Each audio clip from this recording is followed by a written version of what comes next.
आज की जो हमारी क्लास है वो क्लास 10th की ज्योग्राफी की फर्स्ट क्लास है, जिसमें हम ज्योग्राफी का फर्स्ट लेसन डिस्कस कर रहे हैं। और इससे इम्पॉर्टेंट जो भी क्वेश्चन आपके एग्जाम में पूछे जाएंगे, चाहे वो एमसीक्यू हैं 1 मार्क वाले, या फिर आपके 3 मार्क्स के क्वेश्चन आएंगे, 3 मार्क्स के, या फिर आपके 5 मार्क्स के क्वेश्चन जितने भी आएंगे, अगर इस चैप्टर से आएंगे हम उसको डिस्कस करेंगे। सबसे पहले चैप्टर का नाम देखो। चैप्टर का नाम है संसाधन एवं विकास। संसाधन किसको कहते हैं, सबसे पहले आपको ये पता होना चाहिए संसाधन क्या है और संसाधन का हमारे जीवन में क्या इम्पोर्टेंट रोल है। तो हर एक चीज वो संसाधन है जो हमारे जीवन को आसान बनाती है। पर्यावरण में संसाधन अलग अलग तरीके के होते हैं। कुछ होते हैं जैविक संसाधन, कुछ होते हैं अजैविक संसाधन।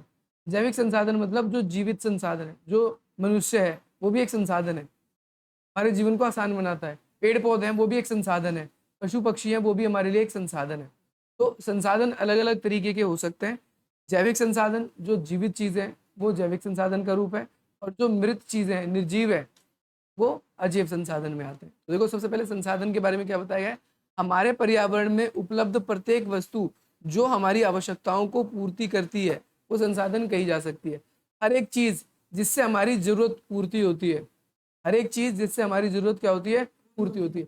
जैसे ये पंखा है, ये फैन है, इससे हमारी जरूरत पूरी होती है, तो ये एक संसाधन का रूप है। आप कपड़े पहनते हो, कपड़े आपको धूप से, ठंड से, और इसके अलावा बारिश से, इन सब चीजों से आपको बचाती है, तो ये भी एक संसाधन का रूप है। अब इन सब चीजों को बनाने के लिए टेक्नोलॉजी की जरूरत पड़ती है। प्रौद्योगिकी का मतलब होता है तकनीक। अगर आपको ये मुश्किल शब्द भारी लग रहा है तो आप तकनीक भी यहाँ पर लिख सकते हो कि संसाधनों को बनाने के लिए तकनीक उपलब्ध है और आर्थिक रूप से संभव हो, और समाज हमारा उसे स्वीकार करता हो। ऐसा नहीं है तकनीक की कुछ भी चीजें एक्सेप्ट कर लेंगे अपना। संसाधन में केवल उन्हीं चीजों को रखेंगे जो आर्थिक रूप से फ्रेंडली हो। कोई चीज बहुत महंगी है, आप उसे नहीं खरीद सकते, तो आपका संसाधन नहीं बनेगी। चीज सस्ती हो, हमारे समाज के लोग उसे स्वीकार कर ले, और साथ ही साथ में वो हमारे जीवन को क्या कर दे, आसान बना दे, तो ये क्या कहलाएगी, संसाधन कहलाएगी। देखो, संसाधन के प्रकार अलग अलग होते हैं, अलग अलग कैटेगरी होती है संसाधन की। बेसिकली उत्पत्ति के आधार पे, पेपर में आएगा लिखा हुआ क्वेश्चन ऐसे आएगा, उत्पत्ति के आधार पर संसाधनों का वर्गीकरण करो। क्या करो, वर्गीकरण का मतलब हम कितने प्रकार से संसाधन को उत्पत्ति के आधार पर बांट सकते हैं। उत्पत्ति के आधार से हम 2 प्रकार से बांट सकते हैं, पहला प्रकार और ये दूसरा प्रकार। पहला प्रकार है जैविक संसाधन। देखो नाम में क्या है, जैविक यानी जीवित चीज, अजैविक मतलब जो जीवित नहीं है। तो ऐसे संसाधन जो जीव मंडल से प्राप्त होते हैं जिनमें जीवन है। जीवन किस किस में है, जैसे पेड़ पौधों में, मनुष्य में, पशु पक्षी में, कीड़े मकोड़ों में, ये सारे के सारे हमारे जैविक संसाधन है। अजैविक संसाधन कौन से हैं, जो निर्जीव है। जैसे फॉर एग्जाम्पल निर्जीव चीजें हैं लेकिन फिर भी हमारे जीवन को क्या करती है, आसान बनाती है। जैसे कंप्यूटर है, टेबल है, पंखा है, बोर्ड है, ये अजैविक संसाधन है, लेकिन हमारे लिए ये क्या करती है, आसान बनाती है, हमारे जीवन को आसान बनाती है। तो उत्पत्ति के आधार पर संसाधन को कितने वर्गों में बांटा जाता है, 2 वर्गों में, एक जैविक संसाधन, दूसरा अजैविक संसाधन। ठीक है भाई। अगला दूसरा संसाधनों को बांटने का एक कॉन्सेप्ट एक निकल के और आता है पेपर में, कई बार आ जाता है कि भाई साम्यता के आधार पर क्या करना है, संसाधनों का वर्गीकरण। ऐसे ही क्वेश्चन बन जाएगा डायरेक्टली, साम्यता के आधार पर संसाधनों का क्या करो, वर्गीकरण करो। तो इस तरीके से हमें संसाधनों का वर्गीकरण करना होगा। तो इसको भी 2 भागों में बांटते हैं, या 2 प्रकार होते हैं इसके। पहला प्रकार नवीकरणीय और दूसरा अनवीकरणीय। नवीकरणीय संसाधन किसे कहते हैं, ऐसे संसाधन जिसे हम अपने या तो किसी केमिकल से, रसायन से, या फिर यंत्रों की सहायता से दोबारा उपयोगी बनाए जा सकते हैं। जैसे कंप्यूटर है ये आपके सामने, जिसमें मैं अभी इस लेक्चर को रिकॉर्ड कर रहा हूँ, अगर कल को ये खराब हो जाता है तो इसके पार्ट्स को बदल के हम दोबारा से इसको बना सकते हैं। मोबाइल में भी ऐसा कर सकते हैं, जिसको दोबारा बनाया जा सकता है। कुछ ऐसी दूध की पन्नियां होती है ना, प्लास्टिक की पॉलिथीन, एक होती है सिंगल यूज प्लास्टिक, जो मार्केट में आप जाते हो आपको सब्जी देते हैं, वो नहीं, एक दूध की पन्नी, उसको भी दोबारा रिसाइकल किया जा सकता है। आपकी नोटबुक, और आप कबाड़ी वाला खरीद लेते ना कॉपी रद्दी में, और वो क्या करते हैं, उसको फिर उसको रिसाइकल कर लेते हैं। तो कुछ संसाधन ऐसे होते हैं जिनका हम दोबारा उपयोग कर सकते हैं, तो वो नवीकरणीय संसाधन होंगे। नवीकरणीय मतलब दोबारा से नया बनाया जा सकता है। कुछ संसाधन ऐसे होते हैं जो अनवीकरणीय होते हैं, जिन्हें जिन्हें दोबारा हम बना नहीं सकते, दोबारा हम उसका उपयोग नहीं कर सकते। ठीक है भाई, एक बार हम उसका उपयोग करेंगे, उसके बाद वो दोबारा उपयोग नहीं लाया जा सकता, उसके बाद वो क्या हो जाता है, खराब हो जाता है। इसका रीजन क्या है, ऐसा नहीं है कि उसको दोबारा यूज नहीं कर सकते। कई बार क्या होता है, जैसे फॉर एग्जाम्पल आप बाजार जाते हो, आपने पन्नी खरीदी, तो आपको पन्नी 2 रुपए की पड़ रही है। कितने रुपए की पड़ रही है, मान लिया, लेकिन जब हम उसे दोबारा बना रहे हैं तो दोबारा 2 रुपए की पड़ रही है। तो आप बोलोगे यार दोबारा क्यों बनाने, इससे बढ़िया नई खरीद लो, इससे बढ़िया क्या कर लो, क्यों? तो इसकी कॉस्ट जो होती है वो ज़्यादा लग जाती है, इसीलिए हम इसको दोबारा से उपयोग नहीं करते, इसको हम एक ही बार उपयोग करने के बाद में खत्म कर देते हैं। एक होता है स्वामित्व के आधार पर उद्योगों का वर्गीकरण। स्वामित्व का मतलब होता है कि सोबर्निटी, मालिकाना हक, संसाधनों के आधार पर। हम इसमें क्या कर रहे हैं, स्वामित्व यानी मालिकाना हक किसके पास है। कुछ ऐसे संसाधन होते हैं जो निजी होते हैं, निजी का मतलब होता है प्राइवेट, खुद के, प्राइवेट, उस पर आप ही का अधिकार है और किसी का अधिकार नहीं है। कुछ संसाधन ऐसे होते हैं जिनका समुदाय पे पूरा अधिकार होता है, यानी पूरे समाज का, जैसे पार्क हो गए, पूरे समाज का अधिकार है उस पर, सड़कें हो गई, पूरे समाज का अधिकार है।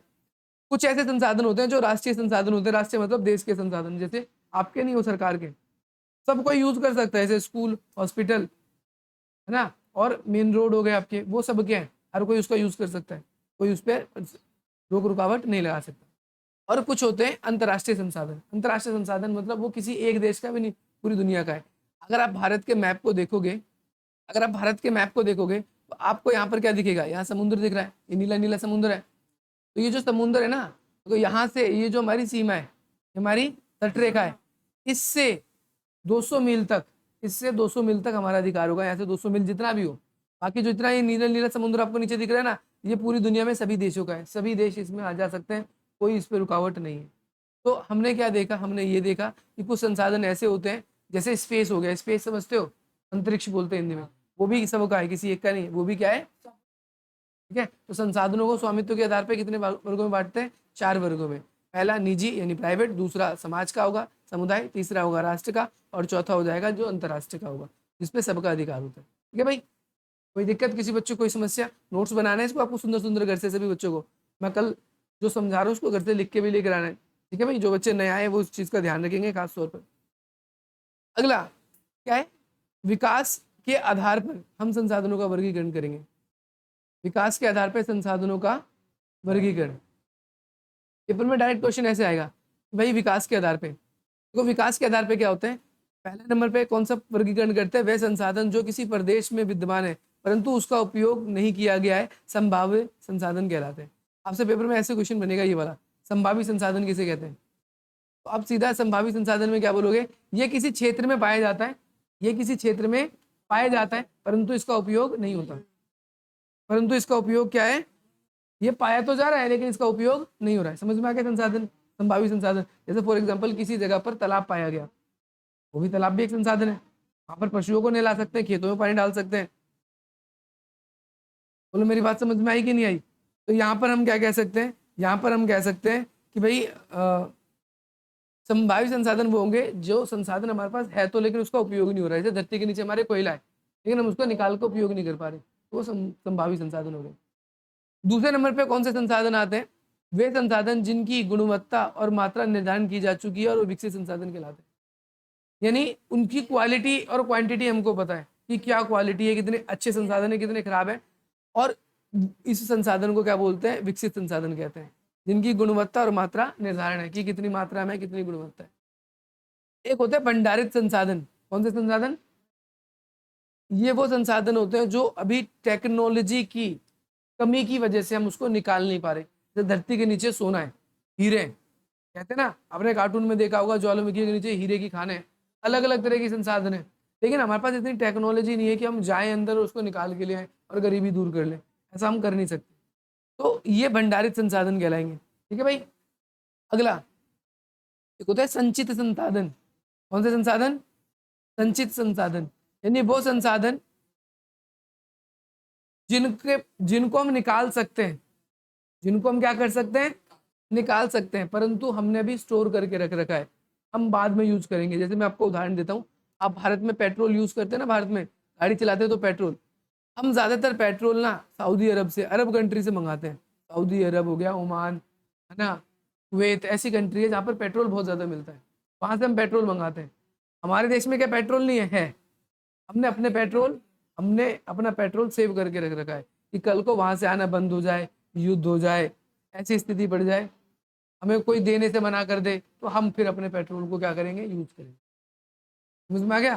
एग्जाम्पल के तौर पे अगर आपके घर में पैसे हैं, तो आप ऐसा नहीं है कि खाने के लिए उन पैसों को हमेशा खर्च करोगे, आप उस पैसे को बचा के रखते हो कि संकट के समय में हम काम कर, वो पैसे काम आएंगे, बाकी रोजमर्रा की जरूरत के लिए हम रोज काम कर लेते हैं, धीरे धीरे पैसे सेव करते हैं। ठीक इसी तरीके से ये संसाधन होते हैं। समझ में आ गया? संभावित संसाधन कौन से होंगे या संचित संसाधन कौन से होंगे? संभावित पूछेगा तो भी आपको पता चल गया, विकसित संसाधन पूछेगा तो भी पता चल गया, भंडारित संसाधन कहेगा तो भी, और संसाधन पूछेगा तो भी। अब देखो संसाधन बहुत जरूरी है, अगर हमारे पास संसाधन नहीं होंगे ना तो अपना विकास नहीं कर पाएंगे। हमारे विकास के लिए ना, विकास के लिए संसाधन का बहुत जरूरी है। फॉर एग्जाम्पल पहले जमाने में, आज के जमाने में तो लोगों के पास अलग अलग काम होते हैं, जैसे कोई मजदूरी कर लेता है, कोई किसी की दुकान में काम कर लेता है, लेकिन पहले जमाने में लोग खेती बाड़ी ज्यादा करते थे, चाहे अपने खेत में करें या दूसरों के खेत में करें, खेती बाड़ी करते थे। तो जमीन भी एक तरीके का क्या था, संसाधन था, क्योंकि जमीन से जो भी उपज होती थी उससे लोग खाते थे, बेचते थे, खाते थे, अपनी जरूरतों को पूरा करते थे। लेकिन जमीन जो है आपके पास होगी तभी तो, लेकिन अगर आपके पास नहीं होगी तो आप किसी दूसरों की जमीन पे काम करोगे और उसकी वजह से आपको कुछ हिस्सा उसको भी देना पड़ेगा। जैसे आज भी होता है, लोग पट्टे पे कहते हैं काम करते हैं। अगर मेरे पास जमीन नहीं है और मैंने आपसे जमीन ली, तो इस जमीन पे जब मैं खेती करूंगा तो आधे पे जितना उगेगा मैं रखूंगा और आधे पे आपको किराए के रूप में दूंगा कि भाई आपसे जमीन मैंने ली है। आज भी होता है ना गाँव में ऐसा, जिन लोगों के पास जमीनें नहीं होती वो दूसरों की जमीन पे खेती करते हैं और वहां से जो भी उपज मिलता है फिर उसको वो आपस में बांट लेते हैं। तो संसाधन एक ऐसी चीज है जो ऐसा नहीं कि आज जैसे पेट्रोलियम है, कोयला है, ये ऐसा नहीं है कि हम चाहें आज बनाना तो आज पेट्रोल कोयला बन जाएगा। इसको बनने में लाखों वर्षों का समय लगता है, हजारों वर्षों का समय लगता है, और उससे भी बड़ी बात है इसमें पैसे खर्चे होते हैं निकालने में। इसको बनाना बहुत मुश्किल काम है, इसका प्रोसीजर जो है वो मुश्किल है। इसीलिए हमें संसाधनों को बर्बाद नहीं करना चाहिए। संसाधनों को हमें अपनी आने वाली पीढ़ी के लिए क्या करना चाहिए, बचा के रखना चाहिए, ताकि आने वाली जो पीढ़ी है वो भी संसाधनों का क्या कर सके, इस्तेमाल कर सके।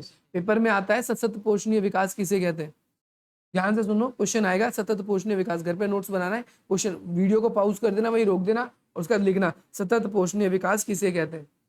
इसका आंसर लिखना है आपको कि भाई सतत पोषणीय विकास ऐसा विकास होता है जिसमें संसाधनों को आने वाली पीढ़ी जो है उसके लिए भी हम बचा कर रखते हैं। हम, हमारे पास पेट्रोल है तो हम सारा पेट्रोल आज खत्म नहीं करेंगे, आने वाले लोग भी पेट्रोल को यूज कर सके। अगर हमारे पास में खाने के संसाधन है तो आज हम सारे संसाधन खत्म नहीं कर देंगे, क्योंकि आने वाली पीढ़ी भी अपना क्या कर सके, उन संसाधनों को यूज कर सके। अगर उन लोगों को संसाधन नहीं मिलेंगे तो वो लोग अपना विकास नहीं कर पाएंगे। ठीक है भाई, इसीलिए हमको संसाधनों का क्या करना चाहिए, नियोजन करना चाहिए। नियोजन करने का मतलब है कि बचाकर यूज करना चाहिए, बचाकर इस्तेमाल करना चाहिए। ऐसे फॉर एग्जाम्पल आपके मम्मी पापा पैसे कमा के आते हैं, उनको मंथली चाहे 5,000, 10,000, 20,000, 30,000 जितनी भी सैलरी हो, एक दिन सैलरी मिलती है, लेकिन उस सैलरी को चाहे उनको, मान लिया मैंने एक जनरली कि आपके मम्मी पापा को या आपके घर में 20,000 रुपये सैलरी इनकम जो भी है आती है, तो इसमें से आप पूरे महीने का खर्च तय कर देते हो कि भाई रेंट वाले को 5,000 देना है, बिजली का बिल 1,000 रुपये जाना है, राशन के लिए भाई 5,000 रुपये खर्च करने हैं, दवाई के लिए 2,000 रुपये रखने, एक तरीके से अपने और जो और चीज़ों के लिए है उसके लिए खर्च करना है। तो हम पहले से नियोजन कर लेते हैं कि भाई अगर नियोजन नहीं करेंगे क्या होगा, हो सकता है शुरू में ही ज़्यादा खर्चा हो जाए और महीने के आखिरी तक पैसे बचे ही ना। तो इसीलिए हम संसाधनों को क्या करते हैं, नियोजित करते हैं। ऐसे ही संसाधनों को भी हमें नियोजन करना चाहिए। अगर संसाधन हम नियोजन नहीं करेंगे तो क्या होगा, खत्म हो जाएगा और आने वाली पीढ़ी क्या करेगी, संसाधन को यूज नहीं कर पाएगी। इसीलिए सतत पोषणीय विकास करना है, आने वाली पीढ़ी को भी विकास करना है, तो हमको क्या करना चाहिए, संसाधनों का नियोजन। संसाधन हमें सोच समझ के खर्च करने चाहिए। ठीक है भाई, जैसे आपके घर में जल होता है, पानी है, आपको पता है कि एक दिन में आएगा आपके घर में पानी, या 2 दिन में आएगा, तो आप क्या करते हो, उस वाटर को स्टोर करके रख लेते हो टंकी में, या आपके पास जो भी गैलन या बर्तन है उसमें स्टोर करके रख लेते हो। और क्या करते हो कि जैसे जैसे समय बीतेगा, पानी पीने के लिए, खाने के लिए, कपड़े धोने के लिए, नहाने के लिए, अन्य जो भी जरूरत है उनके लिए पानी थोड़ा थोड़ा उसमें से यूज करते जाओगे, अगर अगले दिन फिर भर दोगे। तो ठीक उसी तरीके से संसाधनों को भी हमें थोड़ा थोड़ा क्या करना है, यूज करना चाहिए, ताकि आने वाली पीढ़ी भी क्या कर सके, संसाधन को यूज कर सके। क्या तुमको क्या लगता है, हमारी सरकार चाहे तो गरीबी खत्म नहीं कर सकती, कर सकती है, एक बार में सारे संसाधन सबको बांट दे, लेकिन आने वाले पीढ़ी में फिर लोगों को मिलेगा ही नहीं। फिर आज तो विकास हो जाएगा, फिर आने वाले टाइम पे विकास ही नहीं होगा। इसीलिए संसाधनों को हम नियोजित रूप से बांटते हैं। अब देखो संसाधन जो है ना वो धीरे धीरे खत्म हो रहे हैं। हमारे एक्चुअल में संसाधन क्या है, जैसे पेड़ पौधे, पेड़ पौधे, पर्यावरण, ये हमारा संसाधन है। लेकिन आज के ज़माने में लोगों ने विकास की वजह से, विकास करने की वजह से, घर बनाने की वजह से, डेवलपमेंट की वजह से पेड़ पौधों को काट दिया, जंगलों को काट दिया, वहां कॉलोनी बना ली, और धीरे धीरे पर्यावरण क्या हो गया है, पर्यावरण पर आ गया है संकट। क्या आ गया है? पहले कितने सारे पशु पक्षी आपको दिखते थे, अब आपको पशु पक्षी नहीं दिखते। पेड़ पौधे कट गए जिससे प्रदूषण बढ़ रहा है ना। तो सरकार ने, विश्व की दुनिया के देशों ने पर्यावरण को सुरक्षा देने के लिए, संसाधन को सुरक्षित करने के लिए 1992 में ब्राजील का एक शहर जिसका नाम है रियो डी जनेरियो, इंपॉर्टेंट है, पेपर में आता ही, रियो डी जनेरियो, ये ब्राजील नाम का एक देश है। ये ब्राजील क्या है? देश है। और रियो डी जनेरियो क्या है? उसकी राजधानी है। यहां पर देशों ने मीटिंग करी। क्या करी? मीटिंग करी। और ये मीटिंग क्यों करी? ये मीटिंग इसलिए करी ताकि पर्यावरण को क्या कर सके, पर्यावरण को सुरक्षा दे सके, पर्यावरण की सुरक्षा के लिए। इसीलिए 1992 में हुई थी ये मीटिंग। कब हुई थी? 1992 में। कहां पर हुई थी? ब्राजील नाम के देश में हुई थी। उस ब्राजील में, जैसे दिल्ली है, देखो इंडिया एक देश हो गया, इंडिया भारत तो भारत देश हो गया, और उसके अंदर दिल्ली एक जगह हो गई, उत्तर प्रदेश एक जगह हो गई, ऐसी ब्राजील में एक जगह है जिसका नाम है रियो डी जनेरियो। अब आप बोलोगे भैया इसमें देश आए थे, किसने मीटिंग कराई? तो पूरी दुनिया में सबसे बड़ी एक संस्था है, पूरी दुनिया में सबसे बड़ी क्या है? एनजीओ। बोलोगे भाई एनजीओ तो छोटी मोटी होती है, वो तो लोगों की मदद करती नहीं, देशों की मदद करने वाली भी संस्था होती है। जैसे आपने सुना होगा, एक होता है वर्ल्ड बैंक जो देशों को लोन देती है, एक होता है WHO, वर्ल्ड हेल्थ ऑर्गेनाइजेशन, जो विश्व में पोलियो की दवाई या फिर विश्व में कोरोना वायरस फैला था तो उस जगह पर लोगों को लड़ने में मदद कर रही थी।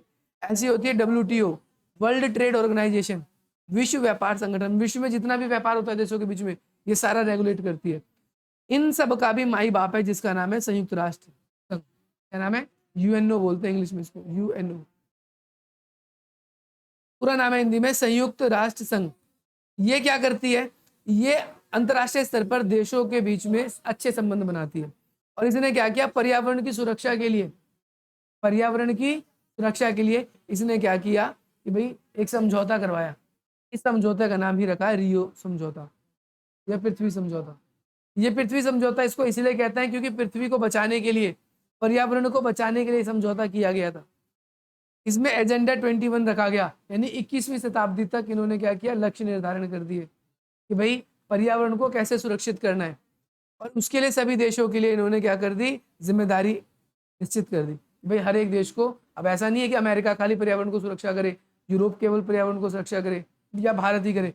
पर्यावरण की समस्या पूरे विश्व में है, तो पूरे विश्व के देशों को एक साथ आना पड़ेगा और पर्यावरण की सुरक्षा करनी पड़ेगी। बोलो मेरी बात समझ में आई? कोई समस्या है किसी बच्चे को? इसीलिए पर्यावरण की जो भी कमी है उससे हमें दूर करना होगा। महात्मा गांधी का तो नाम सुना होगा, जिनकी नोट पे हमारे भारत देश में फोटो भी छपती है, महात्मा गांधी जी। उन्होंने कहा था अगर हमारे पास में आवश्यक पूर्ति के लिए बहुत कुछ है लेकिन लालच से दूर रहना चाहिए। हमें क्या करना चाहिए? हमारी जो भी जरूरत की चीजें उनको तो यूज करना ही चाहिए, लेकिन साथ ही साथ जो अनजरूरत की चीजें, उन संसाधनों को सुरक्षित रखना चाहिए।